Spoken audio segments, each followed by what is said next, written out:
Hello guys, हमने एक novel start किया था दी हाउसमेट, जो कि लिखा फरीदा मैकफेडन ने, और आज हम स्टार्ट करने जा रहे हैं इसका चैप्टर 59। तो चलिए शुरू करते हैं। नीना।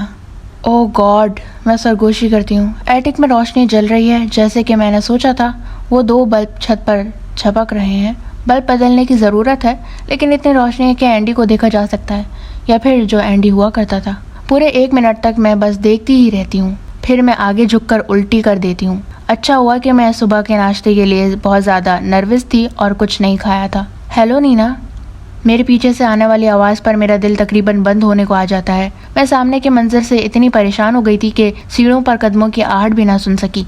मैं झट से मुड़ती हूँ और वो वहीं खड़ी है, मिली, हाथ में पेपर स्प्रे पकड़े सीधा मेरे चेहरे की तरफ किए हुए। मिली, मैं हाँफती हूँ।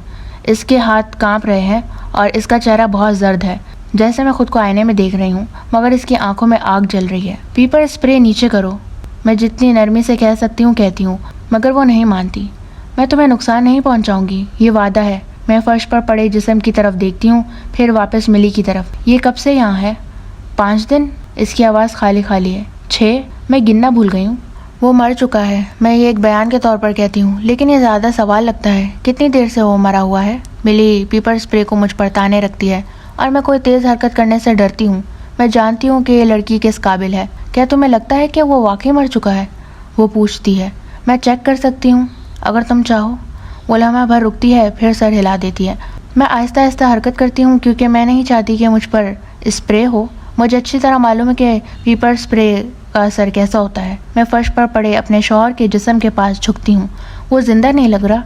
इसकी आंखें अधखुली हैं, गाल अंदर दसे हुए हैं और होंठ खुले हुए हैं। इसका सीना हरकत नहीं कर रहा, लेकिन सबसे खौफनाक बात यह है कि इसके मुंह के गिर्द और सफ़ेद कमीज पर जमा हुआ खून फैला हुआ है। इसके होंठ खुले हुए हैं और कई दांत गायब हैं।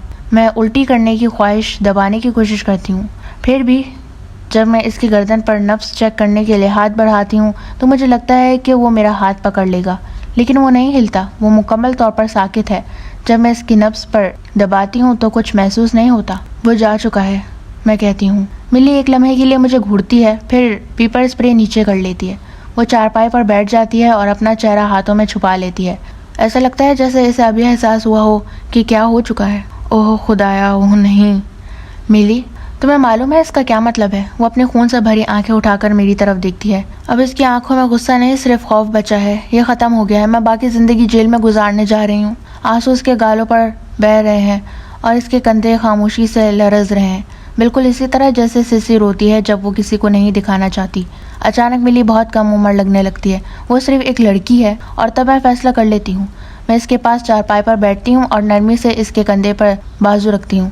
नहीं, तुम जेल नहीं जा रही हो। नीना, तुम क्या कह रही हो? वो अपना आंसू से तर चेहरा ऊपर उठाती है। मैंने इसे मार डाला। मैंने इसे 1 हफ्ते तक इस कमरे में बंद रखा और मरने दिया। ये कैसे मुमकिन है कि मैं जेल ना जाऊं? क्योंकि मैं कहती हूँ, तुम यहाँ थी ही नहीं। वो अपनी आंखें हाथ की बैग से पहुँचती है। तुम क्या कह रही हो? मेरी प्यारी सिसी, प्लीज़ मुझे माफ़ कर देना जो मैं करने जा रही हूँ। तुम यहाँ से चली जाओगी। मैं पुलिस को बताऊँगी कि मैं पूरा हफ्ता यहाँ थी। मैं कहूँगी कि मैंने तुम्हें 1 हफ्ते की छुट्टी दी थी। लेकिन यही एक रास्ता है, मैं सख्ती से कहती हूँ। मेरे पास एक मौका है, तुम्हारे पास नहीं। मैं पहले ही मेंटल हेल्थ की वजह से हॉस्पिटल में दाखिल हो चुकी हूँ। अगर सब कुछ बिगड़ गया तो मैं गहरी सांस लेती हूँ। मुझे दोबारा साइकाइट्रिक हॉस्पिटल जाना पड़ेगा।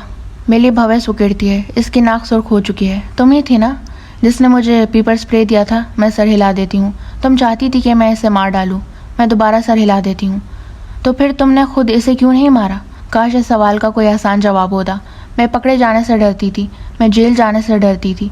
मैं इस बारे में फ़िक्रमंद थी कि मेरी बेटी मेरे बगैर क्या करेगी, लेकिन असल बात यह है कि मैं कर ही नहीं सकी।